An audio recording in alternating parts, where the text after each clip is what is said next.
이 시간 함께 나누실 하나님 말씀은 요한복음 18장 1절에서 14절입니다. 요한복음 18장 1절에서 14절입니다.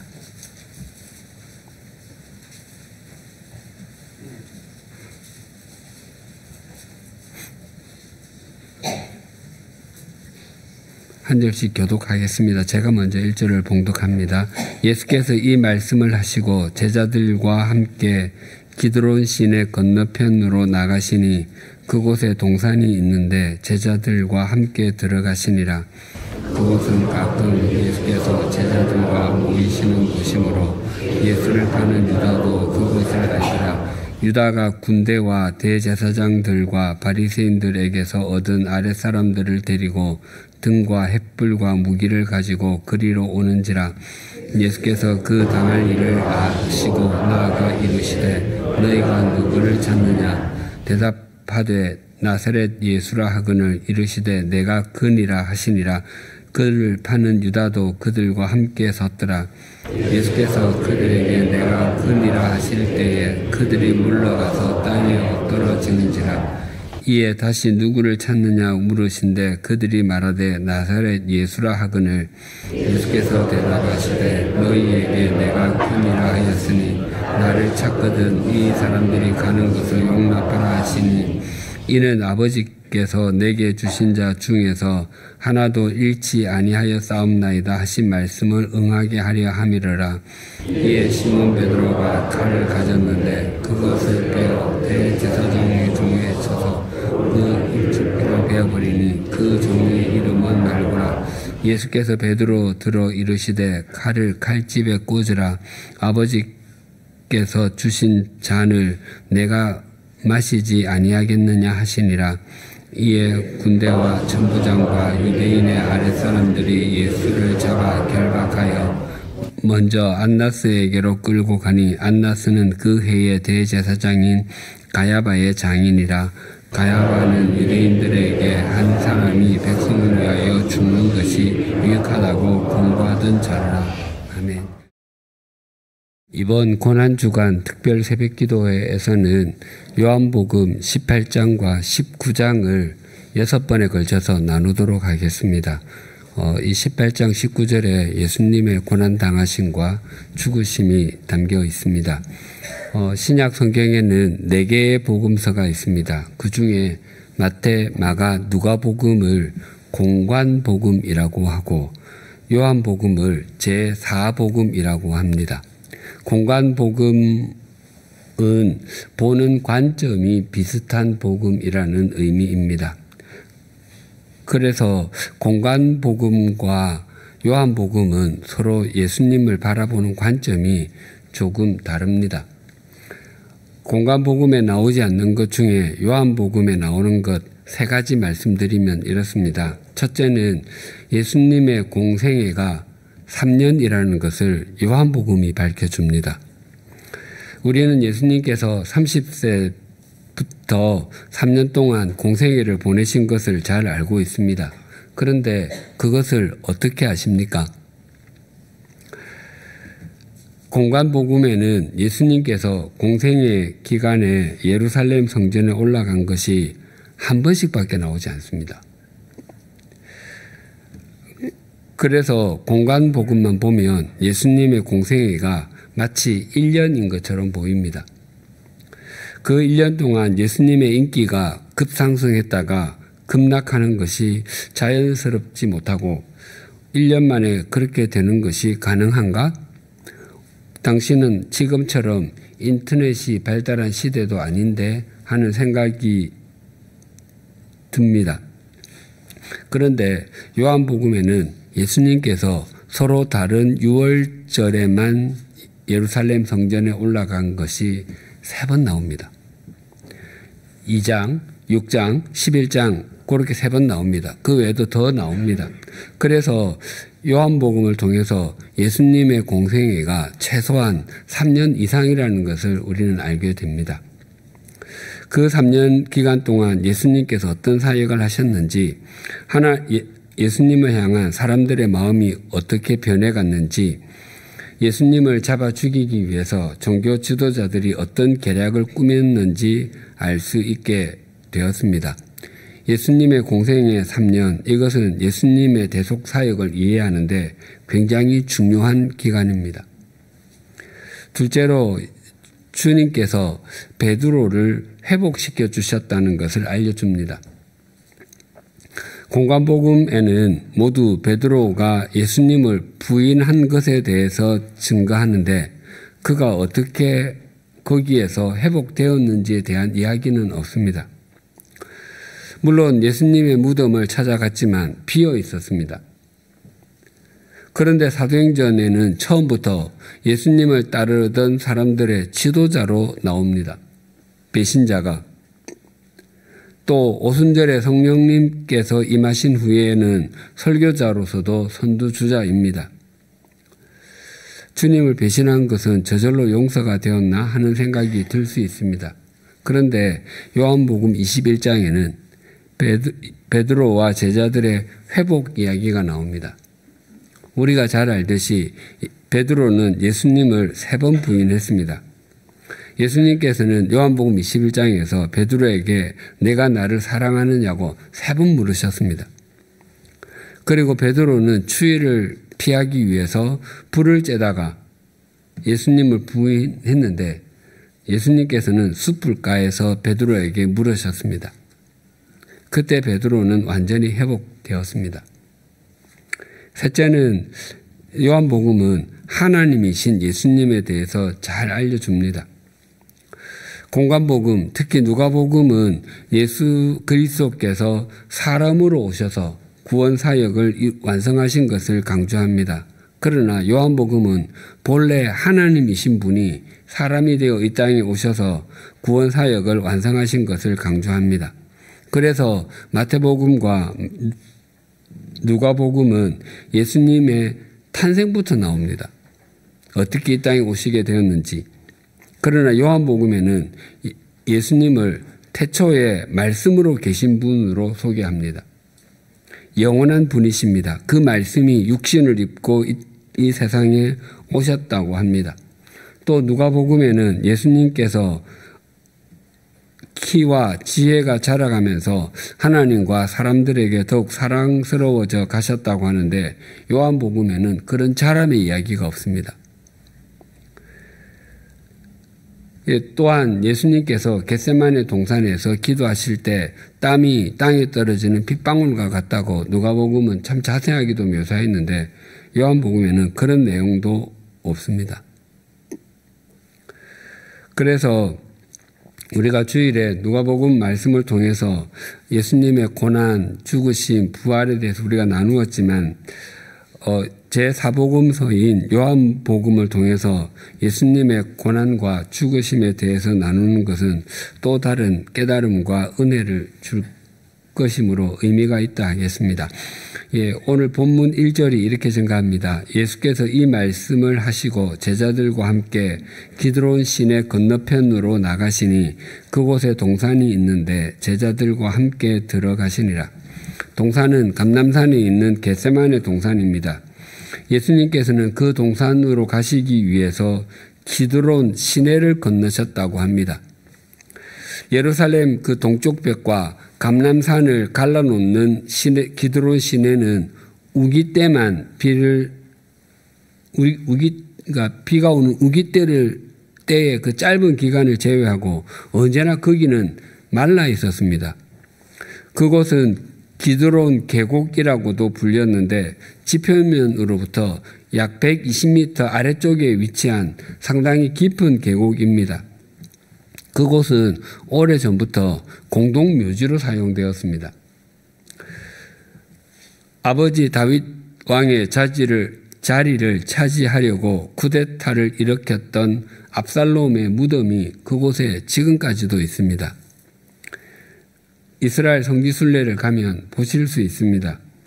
그리고 에스겔 선지자가 골짜기가에 가득한 마른 뼈들이 살아나는 환상을 보았는데 이스라엘 사람들은 그 골짜기가 기드론일 것이라고 생각합니다.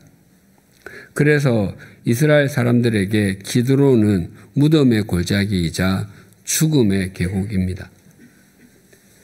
예수님께서 겟세마네 동산으로 가신 것을 사도 요한이 왜 기드론 시내를 건넜다는 것으로 기록했는지 그 이유가 또렷해지는 것을 확인하게 됩니다.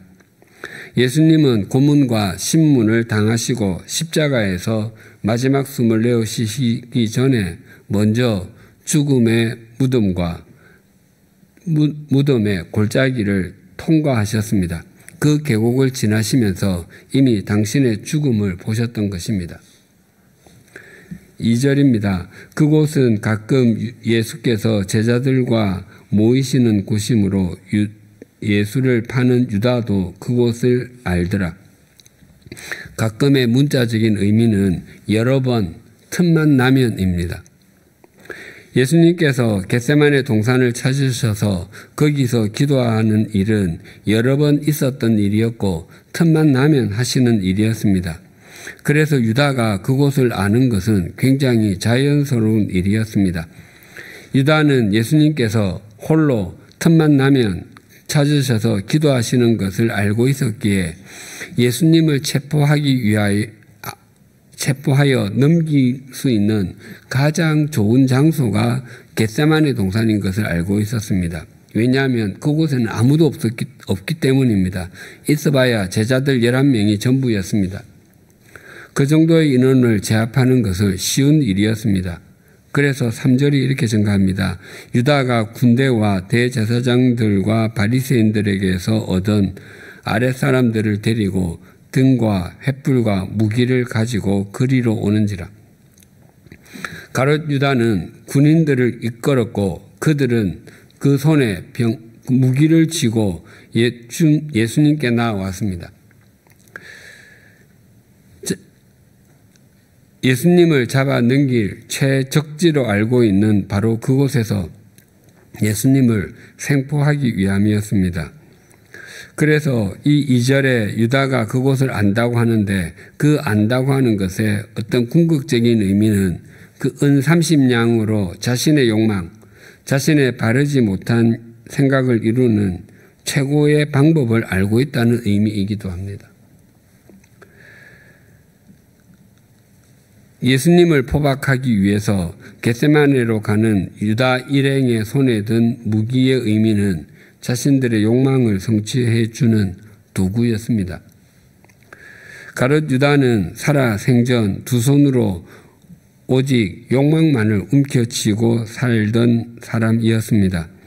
욕망을 움켜쥔 가롯 유다가 지금 주님 앞으로 나아가고 있습니다. 겉으로는 주님과 점점 더 가까워지고 있습니다. 그러나 가룟 유다의 마음은 이미 진리와 생명이신 예수 그리스도를 죽인 후였습니다. 유다가 알고 있는 것뿐만 아니라 예수님께서도 알고 있는 것이 있으셨습니다. 4절입니다. 예수께서 그 당할 일을 다 아시고 나아가 이르시되 너희가 누구를 찾느냐. 예수님께서는 온 인류를 구원하시기 위해서 고난당하실 일과 십자가에 달리실 일을 알고 계셨습니다. 그 십자가 고난의 때가 바로 지금임을, 그때가 하나님의 때임을 아셨던 것입니다. 4절에서 6절입니다. 예수께서 그 당할 일을 다 아시고 나아가 이르시되 너희가 누구를 찾느냐 대답하되 나사렛 예수라 하거늘 이르시되 내가 그니라 하시니라. 그를 파는 유다도 그들과 함께 섰더라. 예수께서 그들에게 내가 그니라 하실 때에 그들이 물러가서 땅에 엎드러지는지라. 예수님께서는 당신을 잡으러 온 사람들에게 너희가 찾는 존재가 바로 나다. 내가 바로 그 예수다라고 말씀하시는 순간에 예수님을 잡으러 왔던 사람들은 모두 물러나 땅바닥에 엎드러지고 말았습니다. 그것은 예수님 앞에서 자발적으로 엎드린 것이 아니었습니다. 그들이 예수님의 실상을 직면하는 순간에 그 권능으로 인해서 엎드릴 수밖에 없었던 것입니다. 사실 그 상황은 주님께서 그들에게 베푸시는 특별한 은총이었습니다. 특히 가룟 유다에게 내민 마지막 은혜의 손길이었습니다. 지금이라도 늦지 않으니 길이요 진리요 생명이신 주님 앞에 엎드리는 삶을 살라는 주님의 애원과도 같았습니다. 그러나 유다는 그 손길을 외면했습니다. 7절과 8절이 이렇게 증가합니다. 이에 다시 누구를 찾느냐 물으신데 그들이 말하되 나사렛 예수라 하거늘 예수께서 대답하시되 너희에게 내가 그니라 하였으니 나를 찾거든 이 사람들이 가는 것을 용납하라 하시니 예수님께서는 당신을 잡으러 온 사람들을 보시고 도망가시거나 당사자가 아닌 척 시치미를 떼지 않으셨습니다. 오히려 너희가 찾는 사람이 바로 나다. 내가 바로 예수다라고 말씀하시며 당신을 드러내시면서 말씀하셨습니다. 나를 찾거든 이 사람들이 가는 것을 용납하라. 여기서 말하는 이 사람들은 예수님의 제자 중 가룟 유다를 제외한 11명의 제자를 가리킵니다. 그래서 이 말씀의 의미는 너희가 찾는 사람이 바로 나이니까 나 한 사람만 잡아가고 나의 제자들은 손끝 하나 대지 말라는 것입니다. 예수님께서는 마지막 순간까지 당신의 제자들을 지키시고 보호하려고 하셨던 것입니다. 참 대조적입니다. 9절입니다. 이는 아버지께서 내게 주신 자 중에서 하나도 잃지 아니하여 싸움나이다 하신 말씀을 응하게 하려 함이르라. 예수님께서는 밤을 새워 기도하신 후에 제자들 가운데 사도로 세울 사람을 택하셨습니다. 그 선택이 하나님의 뜻인 줄 알아 그 사람들을 끝까지 존중하고 있습니다. 그런데 그 상황에서 참지 못한 사람이 있었습니다. 10절과 11절이 이렇게 증가합니다. 이에 시몬 베드로가 칼을 가졌는데 그것을 빼어 대제사장의 종을 쳐서 오른편 귀를 베어버리니 그 종의 이름은 말고라. 예수께서 베드로 들어 이르시되 칼을 칼집에 꽂으라. 아버지께서 주신 잔을 내가 마시지 아니하겠느냐 하시니라. 베드로가 칼을 빼 휘둘러 대제사장의 종 말고의 오른쪽 귀를 베어 떨어뜨리고 말았습니다. 가만히 생각하면 이 상황은 굉장히 긴박하고도 당황스럽습니다. 제자들이 무슨 특수부대의 출신의 군인들이 아니었습니다. 또 그들에게 남다른 무기가 갖고 있었던 것도 아니었습니다. 그들 중 다수가 전직이 어부였습니다. 그리고 당시 제자들이 갖고 있었던 무기는 칼 2자루가 전부였습니다. 겨우 검 2자루를 가진 제자들이 상대해야 할 사람들이 유대 최고의 권력을 가진 사람들과 월등하게 많은 무기를 가진 군인들이었습니다. 그래서 베드로가 예수님을 위한답시고 욱하는 마음으로 한 일은 예수님과 제자들을 더욱 공경에 빠뜨리는 것이었습니다. 예수님께서는 베드로에게 칼을 칼집에 꽂으라고 하셨습니다. 내가 가는 이 길은 칼과 같은 무기로는 이룰 수도 없고 완성할 수도 없다는 것입니다.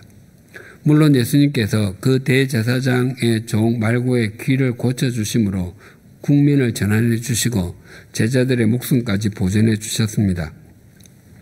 12절과 13절입니다. 이에 군대와 천부장과 유대인의 아랫사람들이 예수를 잡아 결박하여 먼저 안나스에게로 끌고 가니 안나스는 그 해의 대제사장인 가야바의 장인이라. 로마의 군대와 대제사장들을 비롯한 종교 지도자들이 보낸 사람들이 예수님을 체포하는 일에 성공하고서 가장 먼저 안나스에게로 끌고 갔습니다. 안나스는 당시 대제사장이었던 가야바의 장인이었는데 전직이 대제사장입니다. 그 안나스가 가야바에게 대제사장장을 내어주고 자신은 뒤에서 수렴 청정하면서 실제적인 대제사장의 역할을 하고 있었습니다. 그래서 그에게 먼저 끌고 갔습니다. 사람들은 동서고금을 막론하고 권력에 관한 한 누가 실세인지를 가장 잘 압니다. 그런데 가야바를 이렇게 소개합니다. 14절입니다. 가야바는 유대인들에게 한 사람이 백성을 위하여 죽는 것이 유익하다고 권고하던 자르라. 베다니에 살던 나사로가 죽었습니다. 장사한 지 나흘이나 되어서 시체에서 썩은 악취가 풍기고 있을 때 예수님께서 그 마을에 나타나셨습니다. 그리고 나사로의 무덤을 찾으셔서 나사로야 나오라고 외치니까 나사로가 걸어서 나왔습니다. 그 소문이 온 마을에 삽시간에 퍼졌고 자연스럽게 예수님을 따르는 무리가 급증했습니다. 이에 종교 지도자들이 자신들의 기득권을 잃게 될지 모른다고 위협을 느끼고 대책을 논의했는데 그때 무엇을 해야 될지를 몰랐습니다. 대제사장이었던 가야바가 이렇게 말했습니다. 요한복음 11장 50절입니다. 한 사람이 백성을 위하여 죽어서 온 민족이 망하지 않게 되는 것이 너희에게 유익한 줄을 생각하지 아니하는도다 하였으니 한 사람이 죽음으로 백성 전체가 소요에 빠짐없이 유익과 안녕을 꾀할 수 있다고 합니다. 그때부터 예수님을 죽일 모의를 본격적으로 하기 시작했습니다. 한 사람이 죽어서 모든 사람을 살리는 것은 하나님께서 당신의 아들을 십자가에서 죽게 하심으로 만민을 살리시려는 하나님의 뜻입니다. 그러나 지금 유대 종교 지도자들이 하는 말은 표면적으로는 같지만 의미적으로는 정반대입니다. 예수님께서는 자기 한 사람이 죽어서 만민을 살리려 한다면 유대 종교 지도자들은 남을 죽여서 자신의 욕망과 이익을 추구하려고 하고 있습니다. 그래서 자기를 부인하고 자기를 죽이는 곳에는 은혜와 생명이 역사하고 다른 사람을 죽이는 곳에는 죽음의 냄새가 진동하고 욕망과 이기심만이 가득합니다. 오늘날 우리 사회가 왜 이렇게 혼란스럽습니까? 왜 우리 가정은 화목과 포용과 평안이 없습니까? 자기를 위해 남을 죽이려는 가야바는 많지만 자기 한 사람이 죽어 모두를 살리려는 그리스도인다운 그리스도인, 제자다운 제자가 드물기 때문입니다. 오늘은 고난주일의 월요일입니다. 예수님의 공생애는 하나님을 향해 언제나 창문이 열린 삶이었습니다. 사실 예수님은 창문을 여실 필요가 없으신 분이셨고 피조물이 여는 창문을 통해 응답하시는 분이셨습니다. 그러나 사람으로 오신 예수님은 하나님을 향해 창문을 여신 것을 본으로 보여주셨습니다. 겟세마네 동산에서는 물론 십자가 위에서도 본을 보여주셨습니다. 반면에 대제사장들을 비롯한 종교 지도자들은 하나님을 향해 열린 창을 갖는 것이 자신들의 직업인 사람이었습니다. 그러나 그들은 하나님을 향해 바른 창을 열지 않았습니다. 그래서 그들이 그토록 기다렸던 메시아 그리스도를 십자가에 못 박는 일에 선두주자가 되고 말았습니다. 가룟 유다도 3년 동안이나 주님을 따라다녔지만 주님을 향한 창문은 없었습니다. 오직 자기 욕망과 자기 야망을 분출하는 창만 갖고 있었습니다. 그 결과로 그는 제 길로, 가지 말아야 할 길로 가고 말았습니다. 오늘도 주님을 향해 창문을 열고 우리와 동행하시는 주님을 2인칭으로 만나며 현재형으로 동행하시는 복된 한 날이 되시기를 소망하고 축복합니다. 그러면 오늘은 이전과 다른 고난주간의 첫날이 되실 것입니다. 기도하시겠습니다. 하나님 아버지, 주님의 부활을 앞둔 한 주간 요한복음 18장, 19장 예수님의 고난에 대해서 증거하는 말씀을 나누는 은총을 베풀어 주셔서 감사합니다. 예수님께서는 창을 여셔야 하는 분이 아니라 사람들이 창을 열면 응답하시는 창조주이심에도 사람으로 이 땅에 오셔서 하나님을 향해 늘 창을 연 삶을 사셨습니다. 반면에 대제사장들과 바리새인들을 비롯한 종교 지도자들은 하나님을 향해 창을 여는 것이 무엇인지 삶으로 보여주어야 하는 사람들임에도 자신들의 욕망과 옳지 않은 신념의 창을 열고 그것이 하나님을 향한 창문이라고 고집부리고 있습니다. 또한 가룟 유다도 주님과 동고동락하는 삶을 3년이나 했음에도 그에게는 2인칭의 주님도 없었고 현재형으로 동행하시는 주님도 없었습니다. 그저 자신의 생각과 욕망에만 충실한 삶을 살았고 그것을 이루기 위해서 스승을 파는 일도 서슴지 않고 있습니다. 하나님 아버지, 다니엘이 이방 땅에서 삶을 살아내야 하는 고달프고 척박한 현실에서도 또한 목숨을 위협하는 위기 상황 속에서도 하루에 3번씩 창문을 열고 하나님께 기도하며 하나님께 감사하였던 그 삶을 우리 삶과 믿음의 샘플로 삼게 하여 주시옵소서. 예수님께서 말씀하신 대로 장사 지낸 지 제3일에 다시 살아나셨고 막달라 마리아와 베드로 요한으로부터 빈 무덤에 대해서 들었음에도 슬픈 빛을 띠고 엠마오 마을로 향했던 두 사람이 예수님께서 동행하심에도 예수님을 3인칭으로만 과거형으로만 생각했던 것을 반면 교사로 삼게 하여 주시옵소서. 오늘 하루도 주님을 향한 창문을 열고 현재형의 주님과 동행함으로 우리의 삶에 또렷한 이정표가 되는 고난주간의 한 날이 되게 하여 주시옵소서. 예수님의 이름으로 기도드립니다. 아멘.